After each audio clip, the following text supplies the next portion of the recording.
Live somewhere in your 20s you've never lived. Move. Je crois que c'est horrible d'aller vivre à l'étranger. Horriblement chaotique et enrichissant. Ça fait 941 jours que je vis à l'étranger. Et plus précisément aux États-Unis, à New York. Un jour, j'ai pris la décision de recommencer une nouvelle vie dans un pays différent, avec de nouvelles personnes. Tout ce dont j'avais besoin, c'était un ticket aller sans retour, 2 grosses valises et beaucoup de courage. Bref, en gros, j'avais pris la décision de littéralement tout laisser derrière moi.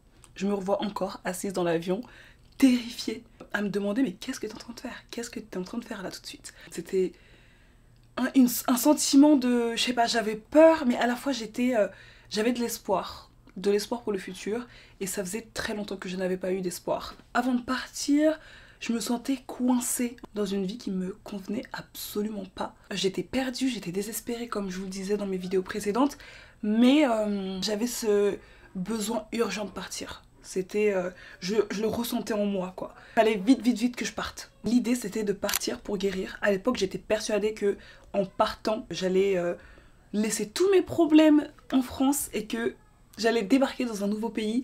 Bah ça y est, c'était une nouvelle moi. Plus rien n'allait être là pour m'empêcher de vivre ma vie pleinement. Que j'allais enfin être épanouie, en paix avec moi-même. Mais malheureusement je me suis trompée. Et c'est exactement ce que je vais vous partager dans cette vidéo. J'ai réalisé qu'en fait, pas du tout. Parce que vivre à l'étranger, c'est libérateur mais solitaire. Transformateur mais émotionnellement éprouvant. Stimulant mais inconfortable. Prometteur mais incertain.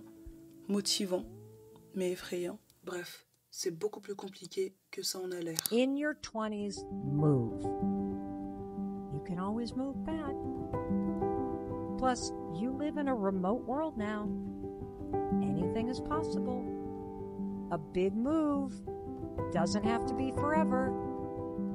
But what happens when you move in your 20s is it changes you forever. Je suis littéralement dans le magasin de rêve pour les créateurs de contenu. Il y a que les caméras, tout ce qu'il faut pour créer des vidéos.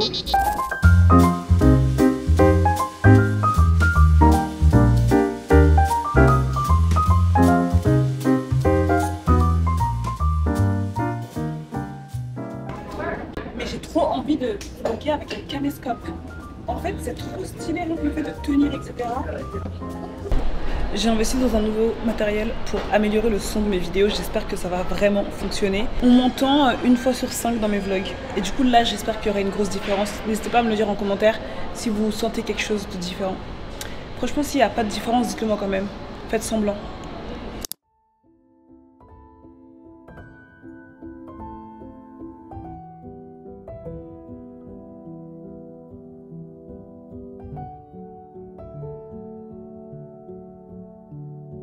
Regardez qui est de retour dans mon vlog.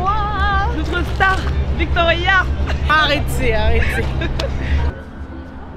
Comme vous pouvez le voir, il fait nuit. Voilà.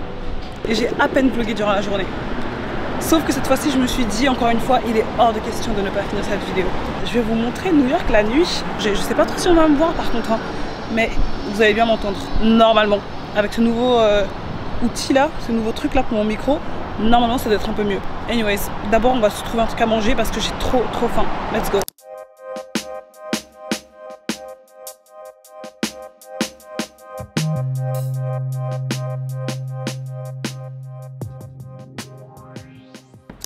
Est-ce qu'on n'appelle pas ça de la motivation les gars? Non mais vraiment.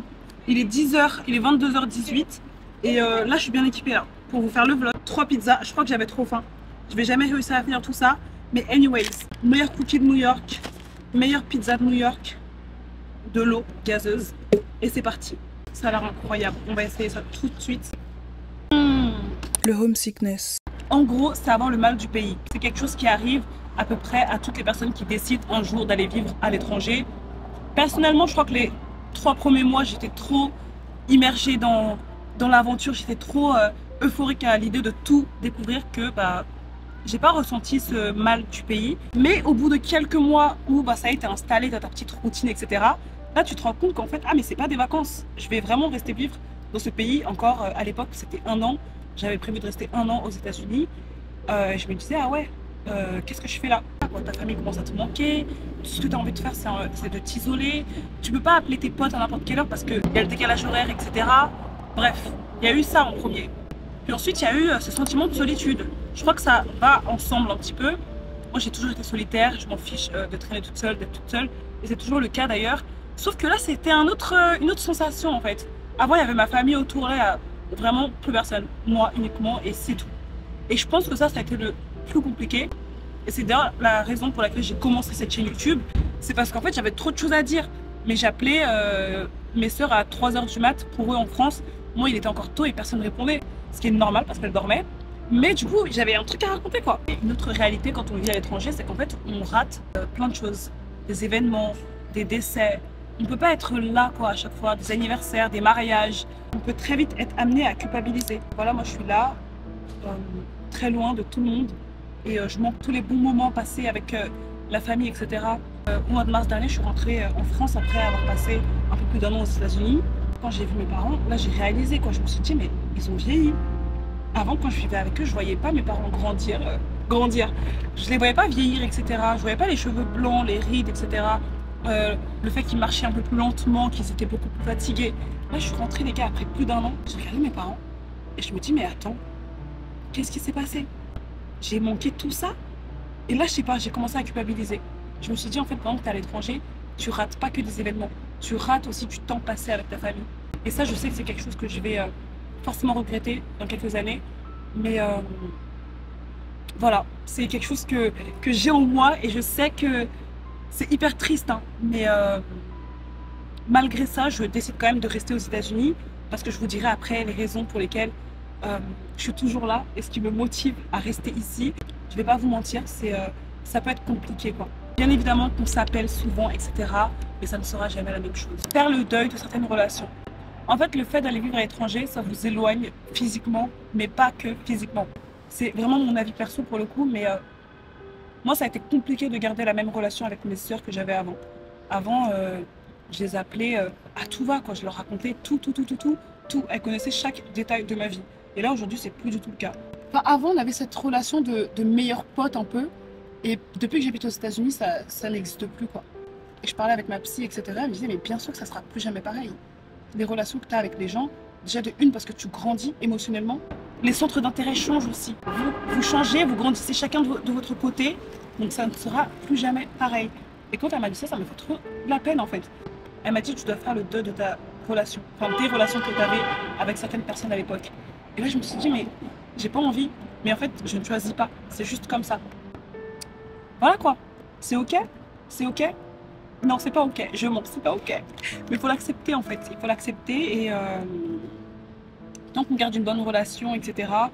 Mais voilà, je crois que c'est vraiment la chose la plus compliquée que je traverse actuellement. Là, depuis que je vais à l'étranger, il n'y a rien qui est pareil quoi. Et du coup, j'ai l'impression que vous n'avez pas remplacé, mais que vous jouez un peu le rôle de mes sœurs en fait. Parce que du coup, quand j'ai quelque chose à raconter, bah, j'allume ma caméra et je raconte ce que j'ai à dire quoi. Et voilà. Ne plus se sentir chez soi. Chez soi.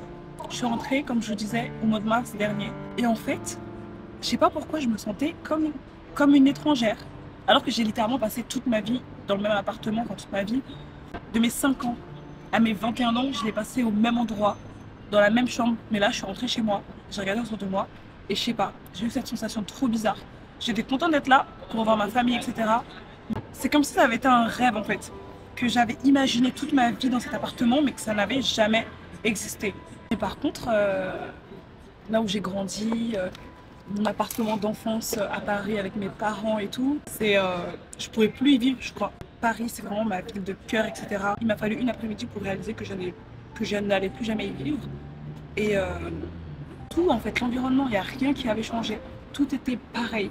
C'est comme si j'avais fait bouton pause, j'étais partie à l'étranger, j'avais vécu plein de choses incroyables, etc. Que j'avais réussi à, je sais pas, vivre ma vie quoi. Je suis retournée, rien n'avait changé, mais à la fois tout était différent. Je ne saurais pas vous expliquer cette phrase, c'est ce que j'ai ressenti.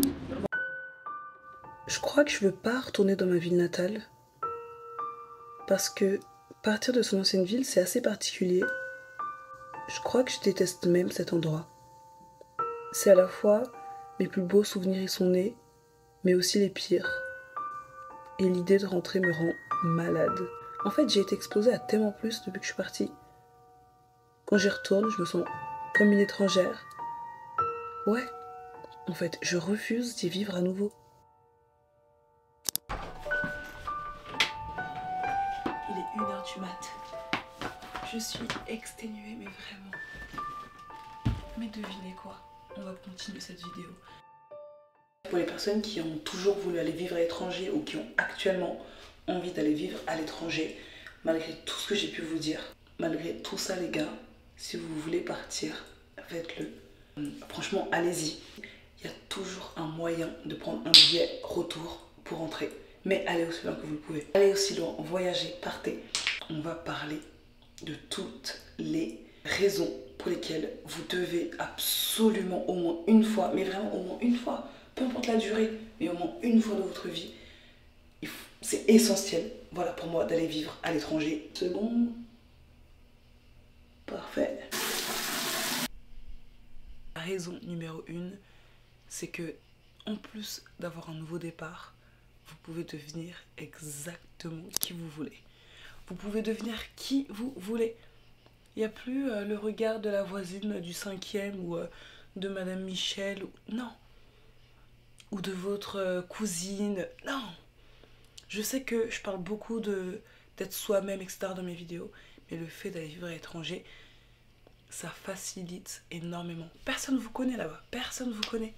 Vous pouvez venir et prétendre d'être une personne complètement différente. Mais vous pouvez aussi utiliser ce nouveau départ pour être vous-même à 100%. Ou si vous ne savez pas qui vous êtes, devenir qui vous voulez. On se met à l'aise. Franchement, il est 2h du mat'. Je me permets de filmer dans cette position parce que je suis KO.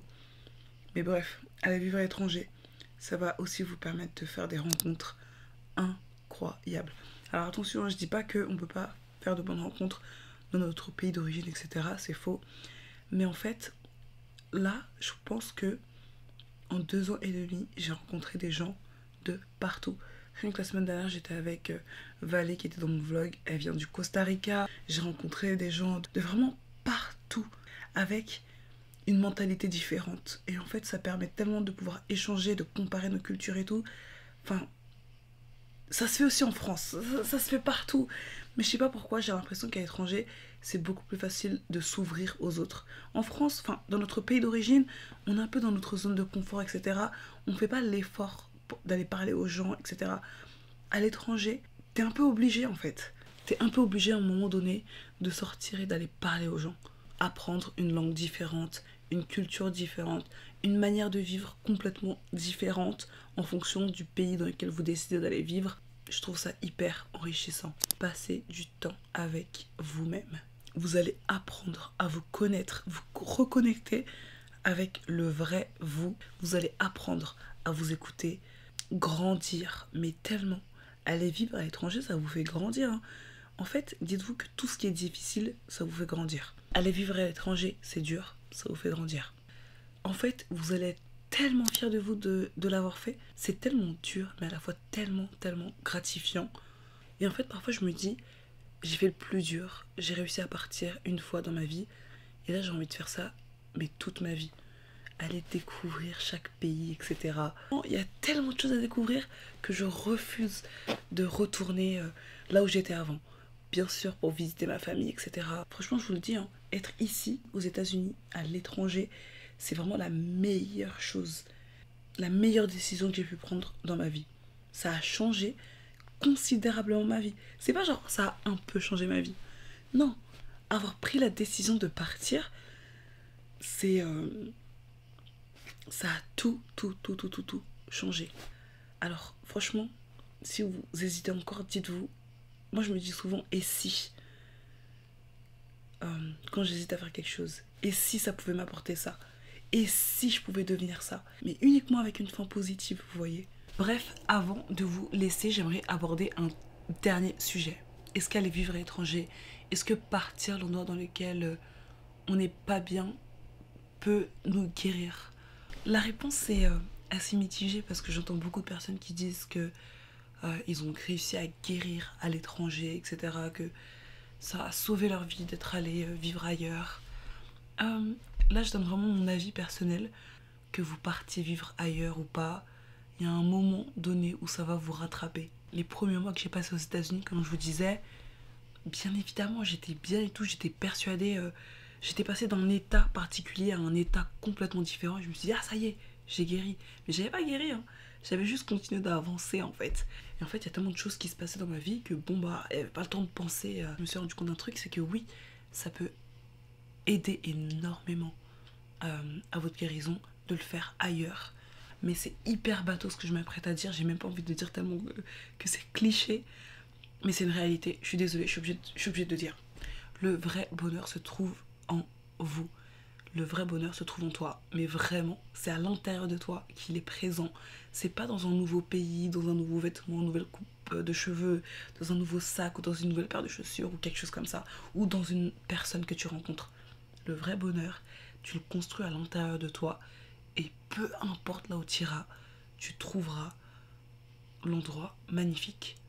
En fait, à partir du moment où tes pensées, l'intérieur de toi, tout est clair, bah en fait, c'est comme si ça remontait vers tes yeux et pouf, tout ce qui est autour de toi, tout devient magnifique, tout devient rose, tout est coloré, quoi. C'est pas en partant que ça ira mieux. Oui, ça va aider énormément, comme je vous disais encore une fois, mais honnêtement, j'étais persuadée que c'était la solution finale, même à des kilomètres. Je dois encore tous les jours me battre pour mon bonheur. C'est voilà quoi, c'est un combat de tous les jours quoi. Faut se lever et se dire ouais, en fait, aujourd'hui j'ai envie d'être heureuse, peu importe là où je suis en fait, mais je dois l'être et c'est pas quelque chose de garanti en fait. Faut juste se battre pour. Donc allez vivre à l'étranger au moins une fois dans votre vie si vous en avez l'opportunité. Si vous n'avez pas l'opportunité, créez cette opportunité. Je suis arrivée ici avec 100 € dans mon compte bancaire. Voilà.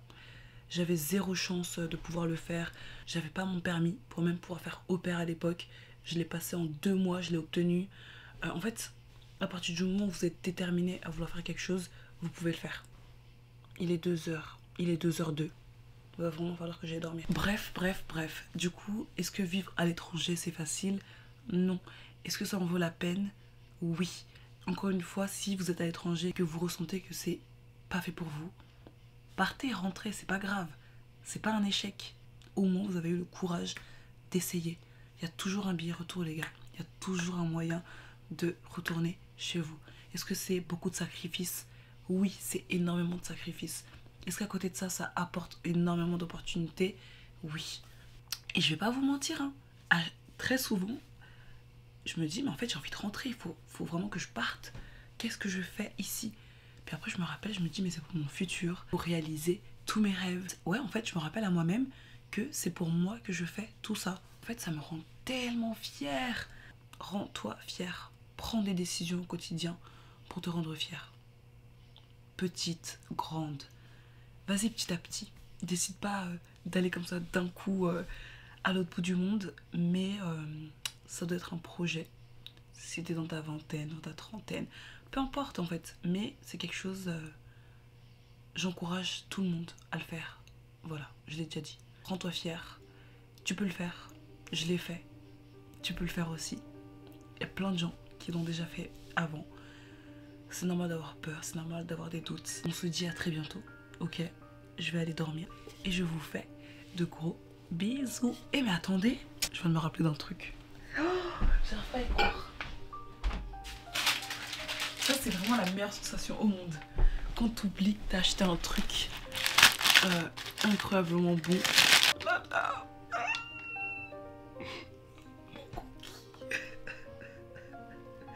Je suis fatiguée, je vous jure c'est parce que je suis fatiguée que j'agis comme ça. Et je sais c'est pas une réaction normale du tout. Mais en fait j'avais oublié quoi, que j'avais acheté ce cookie. Oh.